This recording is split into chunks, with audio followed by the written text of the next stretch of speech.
আসসালামু আলাইকুম। তোমাদেরকে সোনার তরী কবিতা তোমাদের এইচএসসি পাঠ্য বইয়ের গুরুত্বপূর্ণ একটা অংশ। এই কবিতা থেকে এইচএসসি পরীক্ষায় প্রশ্ন আসতে পারে, অবশ্যই এমসিকিউ থেকে প্রশ্ন দিবে। এবং যারা এইচএসসির পর ঢাকা বিশ্ববিদ্যালয়, রাজশাহী, চট্টগ্রাম, জাহাঙ্গীরনগর কিংবা গুচ্ছের জন্য প্রস্তুতি নিবে, তাদের এই সম্পূর্ণ কবিতা সম্পর্কে একেবারে খুঁটিনাটি তথ্য জানা খুবই গুরুত্বপূর্ণ। সো আমরা তোমাদের জন্য সোনার তরী কবিতার একটা লেকচার শিট রেডি করেছি, যেটা আমরা আমাদের ঢাবির ব্যাচে পড়াই। সো সেখানে সোনার তরী রবীন্দ্রনাথ ঠাকুর, আমরা শুরুতে রবি ঠাকুরের যত গুরুত্বপূর্ণ তথ্য আছে কবি পরিচিতি হিসাবে বা লেখক হিসাবে, তার সকল তথ্য এখানে দিয়ে দিয়েছি। কোনগুলো গুরুত্বপূর্ণ কাব্যগ্রন্থ, তিনি কত সালে নোবেল পুরস্কার পেয়েছিলেন, বাবার নাম কি, মায়ের নাম কি, সকল কিছু দেয়া আছে।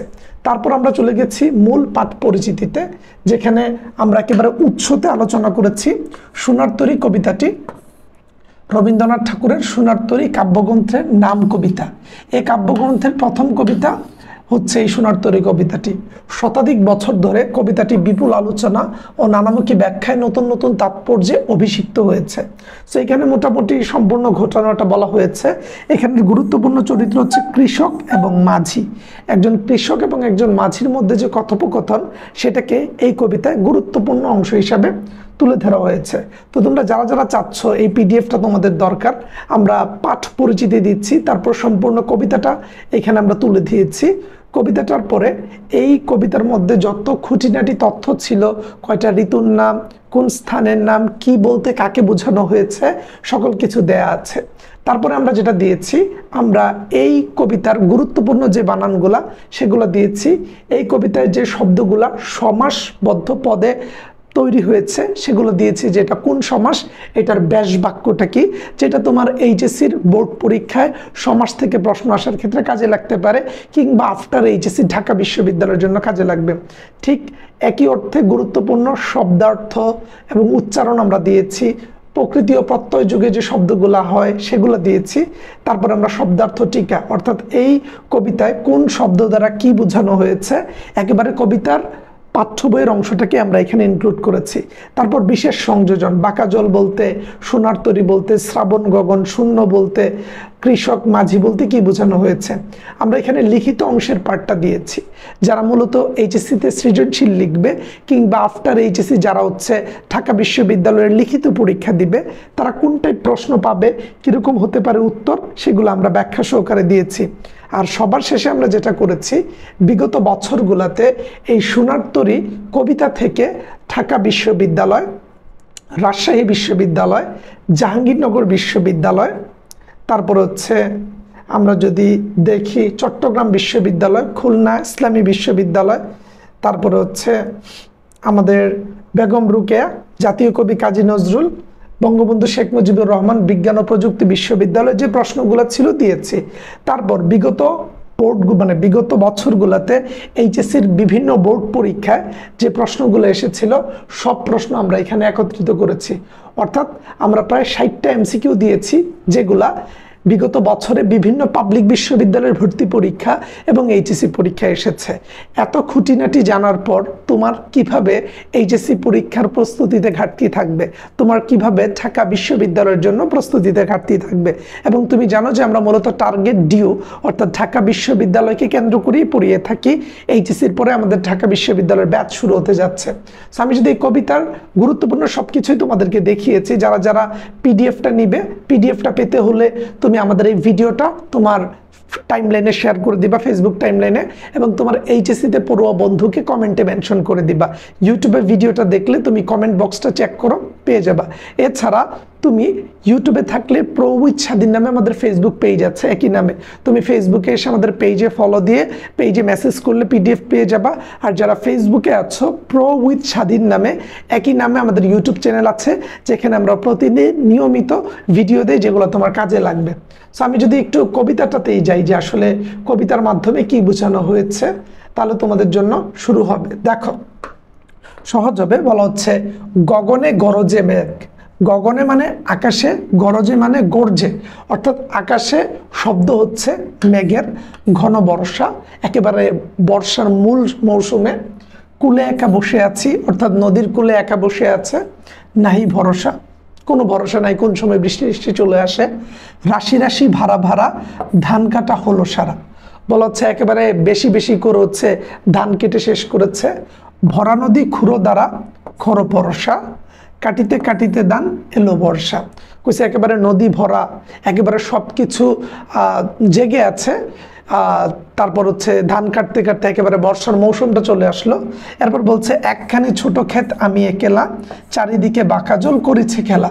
তার মানে এই কথাগুলো কে বলছে? এই কথাগুলা একজন কৃষক বলছে, সে ক্ষেতের মধ্যে বসে, যে কাটিতে কাটিতে দান এলো ভরসা, একখানি ছোট ক্ষেত আমি একেলা, চারিদিকে বাঁকা জল করেছে খেলা, পরপারে দেখি একা তরু ছায়া মশি মাখা, গ্রামখানি মেঘে ডাকা প্রভাত বেলা।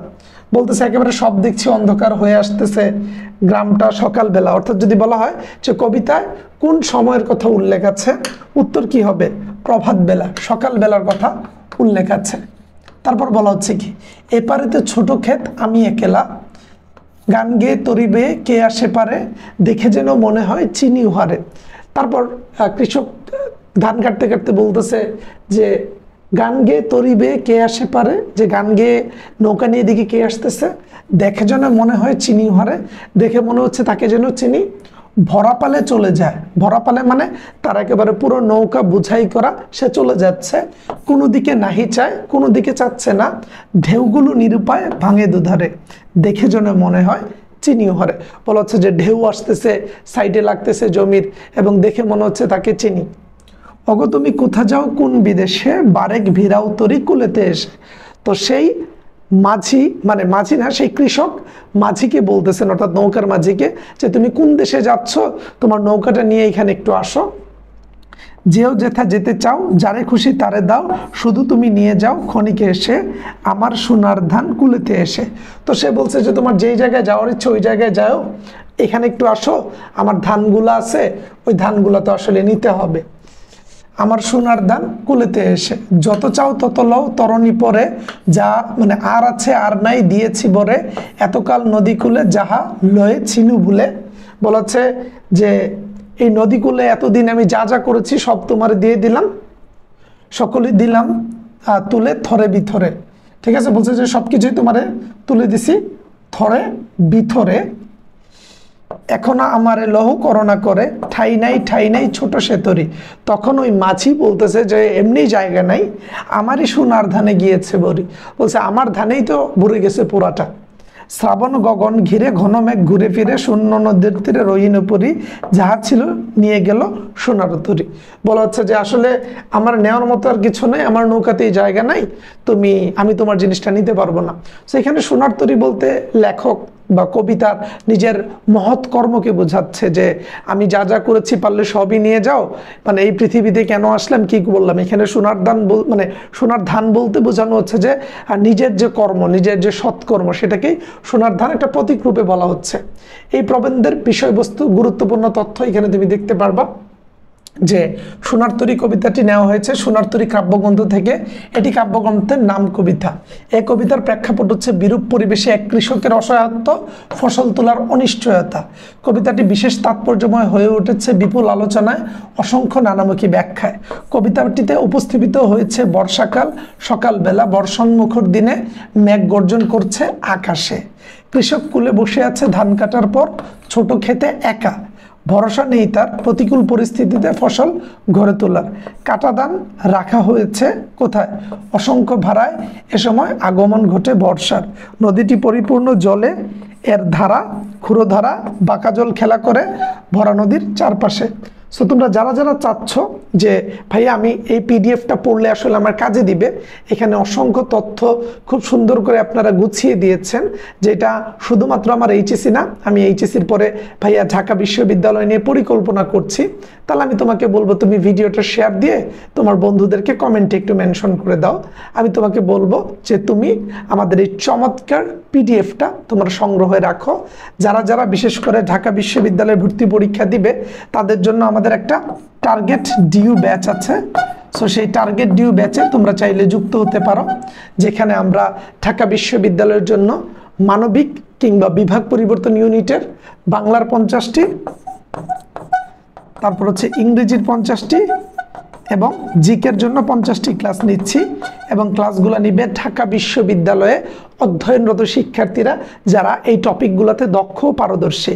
ক্লাস শেষে আমাদের গোছানো লেকচার শিট থাকবে, প্রতিটা ক্লাস শেষে পরীক্ষা নেওয়া হবে। ক্লাসগুলো 1 থেকে 1.5 ঘন্টা বা 2 ঘন্টা হবে। ক্লাস শেষে প্রতিটা পরীক্ষা নেওয়ার পর তোমার ভুল বের হলে সেটাকে শুধরে দেওয়া হবে। ঢাকা বিশ্ববিদ্যালয়ের ভর্তি পরীক্ষার আগ দিন পর্যন্ত ক্লাস হবে এখন থেকে শুরু হয়। কোর্স ফি নিচ্ছি আমরা 3000 টাকা। যারা সি ইউনিটে ভর্তি পরীক্ষা দিবে, বিশেষ করে ব্যবসায় শিক্ষা শাখার, তাদের জন্য বাংলার 50টি, ইংরেজির 50টি, হিসাব বিজ্ঞানের 30টি, মার্কেটিং ম্যানেজমেন্ট ফাইন্যান্সের 20টি করে ক্লাস দিচ্ছি। ক্লাসগুলো ফেসবুক সিক্রেট গ্রুপে লাইভে হবে, প্রতিটা ক্লাস রেকর্ডেড হবে, তাই কোনো ক্লাস মিস করলে বা না বুঝলে পরবর্তীতে যতবার ইচ্ছা ততবার দেখে নেওয়া যাবে।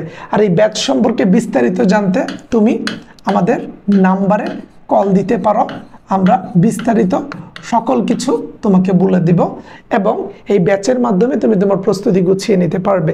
এইচএসসি পরীক্ষার পর তুমি চাইলে আমাদের এই ব্যাচে যুক্ত হতে পারো এবং আমরা চাচ্ছি গুছানো সব লেকচার শিট দিয়ে তোমার সম্পূর্ণ প্রস্তুতি গুছিয়ে তোমাকে ঢাকা বিশ্ববিদ্যালয়ে নিয়ে আসতে।